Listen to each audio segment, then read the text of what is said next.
ఎట్టకేలకు లిక్కర్ కేసులో నేరారోపణలు ఎదుర్కొంటున్న దొరసానికి బెయిల్ మంజూరు. ఢిల్లీ సారా దందా కేసులో అరెస్ట్ అయి 5 నెలల తర్వాత తిహార్ జైలు నుండి బయటకు రావడంతో బీఆర్ఎస్ శ్రేణుల్లో సంతోషం కట్టలు తెచ్చుకుంది. కల్వకుంట్ల కష్టాలు ఇక తీరిపోయినట్టేనా? రాష్ట్ర రాజకీయాలు ఊసర వెల్లులను మించిపోయినట్టేనా? జాతీయ పార్టీల ప్రయత్నాలు ఫలించినట్టేనా? కమలం పార్టీలో కారు విలీనం అయినట్టేనా? లేదా హస్తం పార్టీతో దోస్తు కట్టినట్ట? ఈ అగ్రకులాల రాజకీయాలు ఒకటైనట్టేనా? తెర వెనుక కేసీఆర్ వేసిన ఎత్తుగడలు ఫలించినట్టేనా? అప్పులున్న వాడితోనూ చెప్పులున్న వాడితోనూ నడవద్దన్న మాట నిజమైనట్టేనా? కవిత కడిగిన ముత్యంలా బయటకు వచ్చినట్టేనా? న్యాయస్థానాల్లో న్యాయం గెలిచినట్టేనా? సో ఈనాడు కవిత బెయిల్ రాగా న్యాయం జరిగినట్టు కాదు, ఆమె ఏమి తప్పు చేయలేదు అన్నట్టు కాదు. తప్పకుండా విచారణ అనేది కొనసాగుతుంది.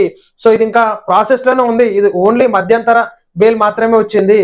సో దీన్ని ఇంకా కొన్ని సంవత్సరాల తర్వాత నడిపిస్తారు. ఇక ఈనాడు బీజేపీ పార్టీలో బీఆర్ఎస్ విలీనం అయిందనుకో కథం, ఇక కేసు ఆడికాడికి మాఫీ అయినట్టే లెక్క.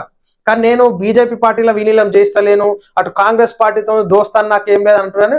లోపాయికాయి రాజకీయాలు బాగా చేస్తున్నాడు కేసీఆర్. ఈనాడు కవితని అసలు ముందస్తుగా ఎమ్మెల్యే ఎలక్షన్స్ అప్పుడే అరెస్ట్ చేసేది పోయి మరి ఎమ్మెల్యే ఎలక్షన్స్ లో కాంగ్రెస్ రావడం, అదే టీఆర్ఎస్ పార్టీ గెలిస్తే మాత్రం ఖచ్చితంగా కవిత అరెస్ట్ ఉండకపోతుంది. సో ఎంపీలకి కనీసం ఎంపీలనైనా మనం నిలబెట్టుకోవాలి కాబట్టి, బీజేపీ నుంచి గెలవాలి కాబట్టి ఈనాడు బీఆర్ఎస్ పార్టీ డమ్మీలను నిలబెట్టింది ఎలక్షన్స్ లా. సో గుండుసున్న ఎంపీ సీట్లు ఒక్కటి కూడా రాలంటే దానికి బీజేపీయే కారణము. నరేంద్ర మోడీ గారే ఈ విధంగా ప్లాన్ అవుట్ చేసి బీఆర్ఎస్ పార్టీని టోటల్ గా నామరూపం లేకుండా చేసినాడు.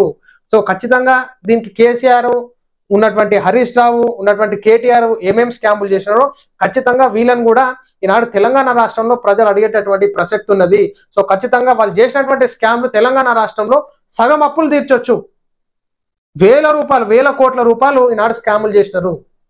దళిత బంధు అయితేనేమి, కన్యాల లక్ష్మి అయితేనేమి, ఉన్నటువంటి కాళేశ్వరం స్కాములు అయితేనేమి, ఉన్నటువంటి సీఎం రిలీఫ్ ఫండ్ల విషయాలు అయితేనేమి, అన్ని డమ్మీ ఫేక్ సర్టిఫికేట్ సృష్టించి ఈనాడు కోట్ల రూపాయలు కొల్లగొట్టారు. ఈనాడు కవిత కడిన ముత్యం కాదు, కల్వకుంట్ల కుటుంబం మొత్తము అవినీతి కుటుంబం వీళ్ళది. సో ఖచ్చితంగా వీళ్ళందరినీ కూడా అరెస్ట్ చేసి విచారిస్తే ఈనాడు తెలంగాణ రాష్ట్రం అప్పులు సగం కట్టొచ్చు.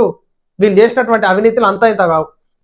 ఇక జైలుకి వెళ్ళేటప్పుడు చేయి పెట్టుకొని వెళ్తుంది, చేసి ఉద్దారకం చక్కగా ఉందని.